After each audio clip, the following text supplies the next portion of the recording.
Chicago Tonight is made possible in part through the generous support of the Julius Frankel Foundation. It is customary to tip a little extra this time of year, but should you tip your children's teacher? How about the people who take away your garbage or a mail carrier? Joining us to talk about these and other tricky questions of holiday manners is Jill Bremer. She's an image consultant who coaches business and social etiquette skills. Jill Bremer, welcome to Chicago Tonight. It's very good to see you. Thank you very much. Let's start with a major premise, and that is, what is the basic rule of thumb when it comes to tipping during the holidays? Well, it's gotten a little complicated these days, I think, because there are so many people that help us out in our lives, and I think we should show appreciation. I think it's good to say thank you at any time during the year, of course, when someone goes above and beyond the call of duty, but it's a great time of year to really set aside a gift, a warm thank you, a handwritten note, a gift card, and give that to the people who really impact your life and improve the quality of your life. Yeah, but you know, some of those people who impact the quality of your life, well, I mean, they're doing their jobs, and when one does one's job, some remuneration is expected. And let's just go through some of the professions that people might encounter, and I'd like your take on what the appropriate amount might be. For example, the person who shampoos a person's hair at a barbershop or at a salon. Well, what you have to consider is that every time you go to the salon, it's probably a different person. And you really want to take care of the people in your life that you have a long-standing relationship with.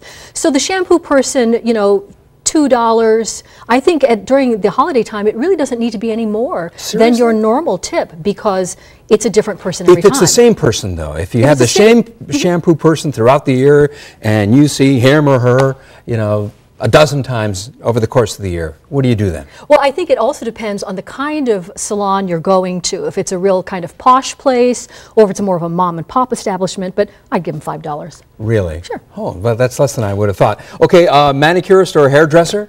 Well, in that case, you want to tip them what would be equal to that service. So if it's a haircut, a $45 haircut, you would give them a $45 tip, or a $45 pedicure. I had one the other day and gave her a $45 tip. So what the cost of one visit to that person? One service, one session, the same for a personal trainer, that sort of thing. You know, Jill, one of the things about going to a restaurant is that there is sort of a numerical formula that you can use. So you have you know what the range is, 15% absolute minimum. Yeah. These days it seems to me most people are in the 18 to 20% range. That's but right. there isn't a rule like that for so many professions. For example, professions that didn't exist 20, 25 years ago, dog walkers. Right. What do you, if you have a dog walker, how much do you tip that person? Well, this is a case where this person, like a child care provider, may be in your home every day, and this is somebody that you would depend on every day to do something. So you would give what would be equal to 1 week's pay. 1 week's pay. So you kind of divvy it up according to how often that person helps you out. If it's once a month, once a week, it would be equivalent to one service. If it's 5 days a week, I would do the whole week. How about a cleaning person, if somebody is fortunate enough to be able to have someone to help them maintain their home? Yeah, and that's somebody you really want to take good care of.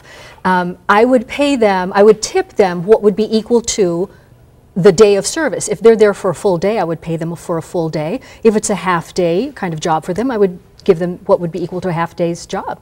A tricky one is not where you employ somebody's service, but where somebody's already being paid for what they do, say a government employee, specifically a postal carrier. Right. What is the rule regarding a postal carrier? Because you want to keep getting your mail. That's right. And you want to be appreciative of the people who get your mail to you. And slog through all sorts of weather here in Chicago. Well, there actually is a regulation, a kind of an ethics regulation for mail carriers that they're not allowed to accept cash or gifts in excess of $20. Now, I don't know if anyone's really policing that, but you know, I think the greatest invention these days are gift cards. And I think gift cards can really fit a lot of situations when you're not sure if you should be giving cash or not.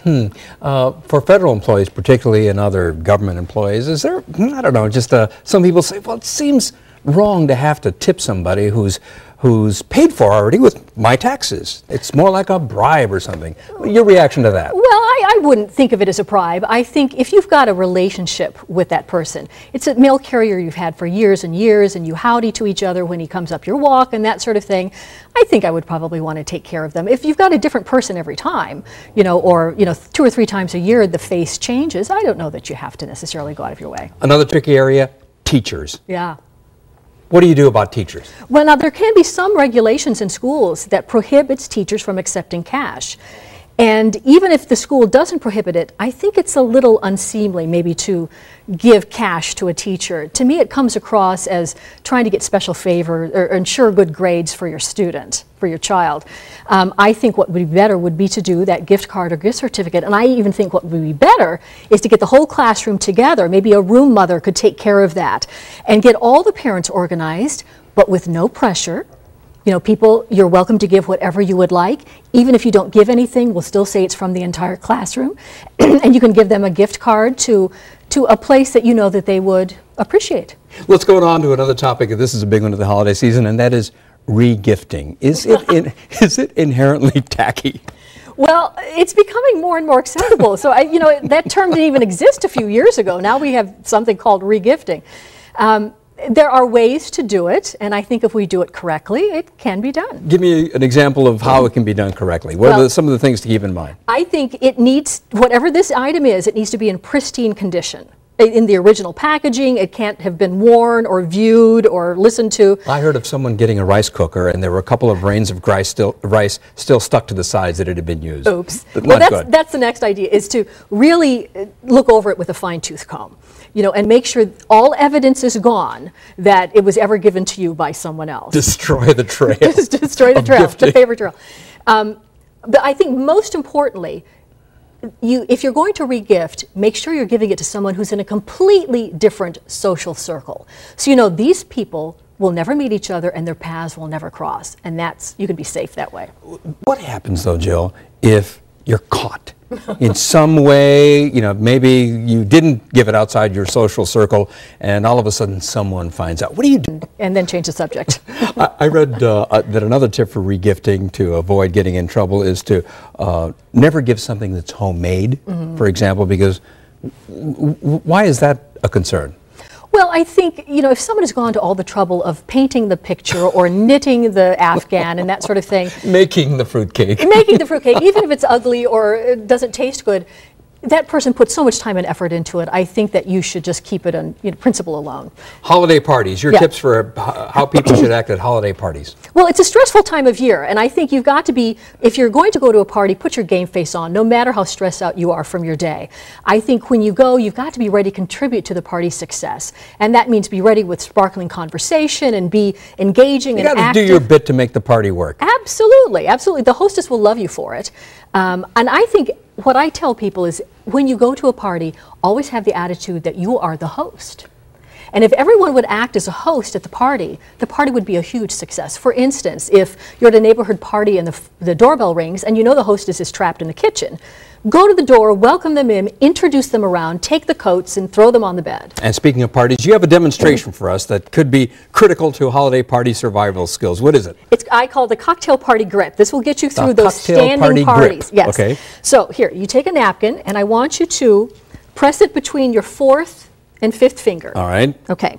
Now you're going to take an appetizer plate, one of these small plates, and you're going to have it rest on top of the middle finger, and your index finger and thumb are going to grip it on top. Okay. Try to position your fingers so they're both on the plate. There you go. I see it. Okay. Now you take a stemmed glass, and this really only works with stemmed glasses, and you're going to slide it. Oh my goodness. Under those fingers.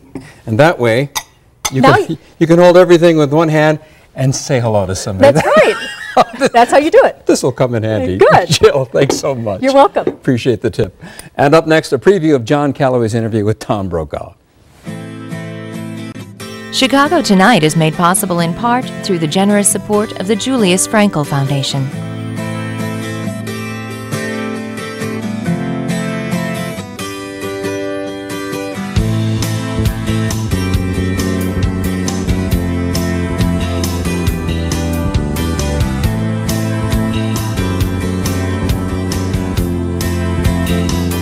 And now to a conversation with longtime NBC anchor Tom Brokaw.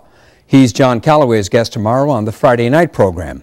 Brokaw has written a new book called Boom, Voices of the 60s. In the following clip, he weighs in on the job Katie Couric has done as the anchor for the CBS Evening News.